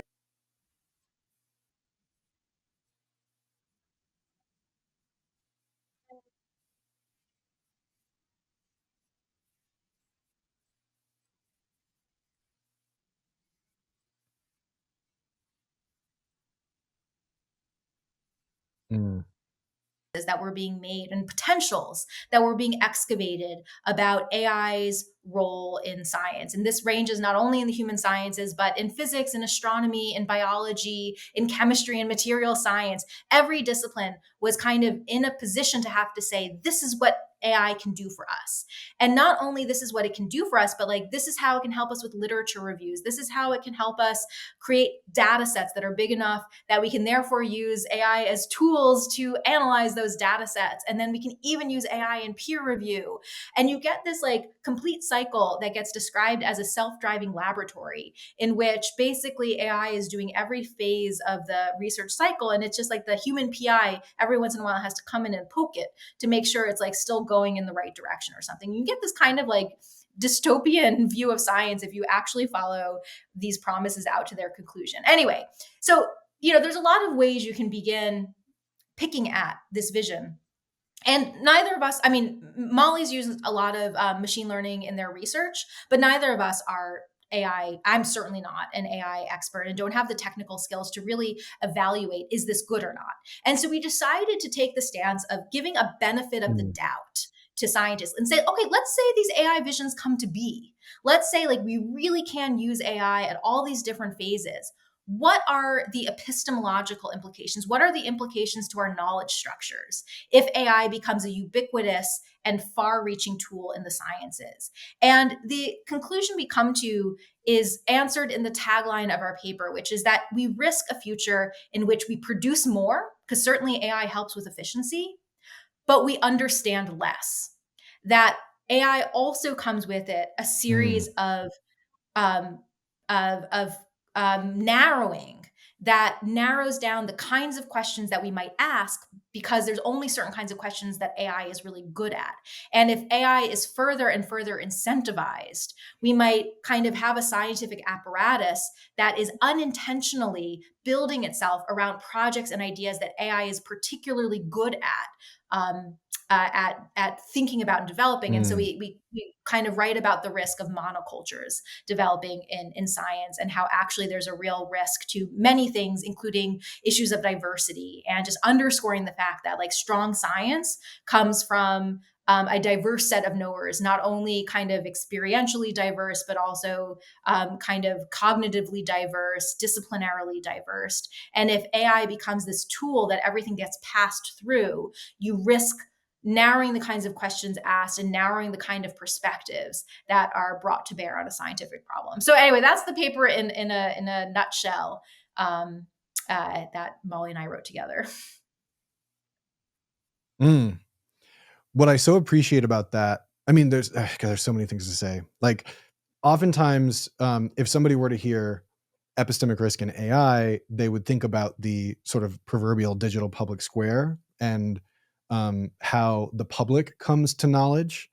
But of course, science is still um, the domain in which so much of our understandings of reality, whether physical reality or chemical reality or guesses about reality, thinking about like theoretical sciences, and I've seen the argument, like the argument that you're making, I've seen a sort of echo of in the arts, which is that these generative AI tools are sort of great homogenizers. That, like, sure, you'll be able to produce perfectly proficient creative outputs, but they'll be lacking in the je ne sais quoi of art. And in many ways, I agree with those arguments. I, of course, you know, in the same way that I wouldn't want to assume, like, I don't want to make it like totalizing assumptions in any direction. So I've been around too many artists who are using the tools that are purportedly not capable of producing, creative outputs to themselves produce creative outputs. With all of that being said, and I, I'm loath to ask you to be prescriptive, but just as you're producing this scholarship, are you encountering any ways that scientists could think about using, a chat GPT or one of these foundation models in ways that either don't interfere with the more either novel modes of sort of generating ideas, or the sort of gatekeeping, sort of letting perspectives, letting synthetic perspectives foreclose upon the realities of human, like certain human beings being able to participate. Are you thinking through or encountering or even proposing any methods that scientists, or heuristics that scientists should be considering as they're thinking about using these tools, and thinking to themselves, I should be allowed morally, ethically, literally, legally, to use these tools in my practice? I'm just curious if anything like that has come up in the work. There is a great article that just came out in Science by actual AI experts that is kind of proposing this notion of checklists as something for the scientist to avoid some of these hazards. And the authors of a couple of the authors of that paper had been, readers of our paper and kind of gave us feedback as well. And we kind of, in our own like proposals at the end of our paper, we do mention their work. And sorry, there's just many authors, but if you Google science AI checklists, you should be able to get to this piece pretty readily. So there's some like very concrete proposals that scientists who know a lot more about, or AI researchers are making for scientists who might not be AI experts themselves, for implementing these tools epistemically responsibly. So certainly that's like that's one concrete thing that others have been doing. What I think the point that I am hoping to make, or that we're hoping to make, is just to um, say that there are many things for which AI is probably really good, but to assume that it's good for everything is a real risk. Mm. And it risks just like the AI become like generative and predictive, but AI becomes the hammer, and the whole problem space becomes nails, and you just miss the things that aren't nails if that's the case. So I simply think it's a question of cautioning and just like stepping back. But this comes with institutional needs, because one of the reasons that everyone's so hyped on AI right now is because every single big funding agency is funding AI work, right? They're saying, yeah, give us your AI proposals. They're actively pursuing this development. Our institutions, like our universities, are saying, where's our AI task force? What's our AI task force going to do? Let's give faculty money who are doing AI stuff. So you're really incentivized institutionally to double down on AI.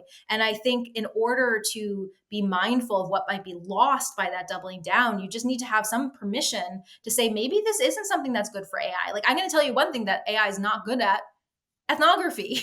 Like, you can't have an AI kind of create the knowledge that I created in that book. I might say. I mean, now the AI can create it because I've written the book and it's digested it and it can spit it back out. But it couldn't have created the book to begin with. And I think, how do we not only acknowledge that not everything needs AI, and how do we celebrate and make equally important the stuff that isn't using AI? And I think here's a nice parallel between the work you're doing with the art community and the way I'm thinking about this with sciences is like, what does it look like to just be more heterogeneous in how we curate, whether that's like scientific projects or art pieces that are in dialogue with each other, even if they're coming from different methods and approaches, right? So the exhibit doesn't have to be only AI, or the papers don't have to be only AI. The papers can be about a topic of which you have kind of AI contributors and non-AI contributors, and they're all celebrated. So I think there's just cultural work that can also be done to Mm, keep these other ways of knowing and ways of practicing alive. mm. You've been so generous with your time, but I'm just bookmarking that I'll need to have you back on at some point so we can go even deeper on this as you've done more research and produced more scholarship, because I really love this work as well as the book. I have three recurring questions that I like to ask all my guests, and so I'm going to start those now with you. What is one thing you wish people paid more attention to? Yeah, I am so nervous about misinformation and the coming election. And I think the specific thing I wish people made more attention to was how all of our social media platforms are not doing anything to have content moderation on AI produced images in particular. And this really came to light for me when yesterday I was just like on Facebook, regrettably, scrolling, and an image came up on a random site that I don't follow. So it was a promoted post, and it showed Lady Gaga in this dress that looked like the Guggenheim. It was really a spectacular dress. And because the Met Ball had happened the day before, it was amidst all other posts of like people, Zendaya and others who were Bad Bunny, who were like in their Met Ball gala. And then all of a sudden you have this Lady Gaga dress. And I looked at the dress and I was like, this isn't a real dress. This is clear. This has to be AI generated. And I searched for it, and sure enough, it was AI generated. Lady Gaga didn't even go to the Met Ball this year. And not only was it on Facebook being promoted to me without any sense that it was AI, but it was also all over Twitter of people being like, oh my God, Lady Gaga is slaying. This is how you do Mm, the Met Ball. And we're in so much trouble. And I don't think we are paying enough attention to the fact that there is absolutely no legitimate, like rigorous content moderation being done on the circulation of AI images that are being passed off as real images on social media. mm. I totally agree with you. What is one resource you recommend for making better sense of reality? I want to plug a book by a media studies scholar, Devin Powers. And her book is called On Trend. And it's about trend forecasters and marketing companies. And it really blew my mind when I read it, because I hadn't given much thought to like how trends come to be, like why we're all wearing baggy pants right now, or like etc. And she has a real, it's also ethnographic in nature, and done with like marketing firms who kind of survey the landscape and then say, here are the trends. But something that she's really astute to pointing out is that these trend forecasters aren't only reflecting the trends, they're pushing the trends. They're kind of driving, they're making cultural analyses and cultural pushes for what, not only what we are interested in, but what we ought to be interested in. And from like, so my own grappling with reality at some point, well after fieldwork, I actually found a marketing report by one of the companies that Powers writes about, that was called like Unreality. And like, I realized that unreality was this kind of trend that was being bundled together and being produced. And I kind of went into a tailspin of like, oh my God, did I not come up with a novel social theory? And I am instead just like spitting back something that's been actively being marketed to me, like subliminally over these past like 4 years. So Power's book on trend absolutely is a completely novel way of thinking about reality and how our real world kind of comes to be and comes to be marketed towards us. I can't wait to read it. What is one moment where your sense of reality was disrupted? I'm so glad you asked this question, and I'm really glad that we talked about my earlier work in outer space and planetary science stuff, because I'm actually really startled to realize that one of those moments happened with that research. And so, one of the things I did for my first book, Mm. for my dissertation research, is I went to the Mars Desert Research Station, which is a place in the Utah desert, which is fashioned to be like Mars. So facades all abound, but you kind of you live in this like spherical shell or cylindrical shell, and you go out into the Utah desert and you collect samples and you bring them back to your habitat and you analyze them and you kind of just like pretend to be on Mars. And people who do it are I was there with NASA scientists. So we were there, like actually conducting some science, but also thinking about simulations and simulations of living on other planets and how to prepare humans to live long term on another planet. So there's like serious stuff happening there. And but we weren't doing the full simulation. So sometimes people wear spacesuits when they go out into the Utah desert, and we weren't doing that. So I wasn't actually expecting us to be pretending we're on Mars while we were out in the field collecting soil samples that we were like kind of running back at the lab. And there was one moment when we were in the field and we had been in, like we had just collected so much dirt. There was just a lot of dirt being collected, and every time we'd like put it in a little baggie, mark it, write it down. And it was like very routine. And suddenly, like the scientists I was with lost their minds. They were just like running around being like, oh my God, collect this, this is amazing, this is amazing. And I was like, what is amazing? And when things finally died down a little bit, someone held up a rock, like many of the rocks we had already collected, and was like, these are the blueberries on Mars. And it took me a whole lot to figure out what had happened, but it ended up that like they had located these concretions, and concretions, which are created when water kind of solidifies rock around it, were just discovered on Mars by the Mars rover like a few months earlier. It was a huge scientific discovery because it might suggest that there was water on Mars, which is a big deal. On Utah, on Earth, it's not very surprising to find the concretions. They're everywhere because there is water on Earth. We know this, but because that finding was so fresh in their minds, it was for them this tangible connection to Mars. And so when they were like, these are the blueberries on Mars, I had realized that I was still in Utah. My colleagues and scientists I was with were on Mars. And there was this clear separation between the world I was inhabiting and the world they were inhabiting. And I had never thought of that as an experience of the unreal until thinking about this question that you were going to ask me. And I recognized, like, oh, that was such a moment in which our realities diverged and were disrupted, which now I can tag as unreal.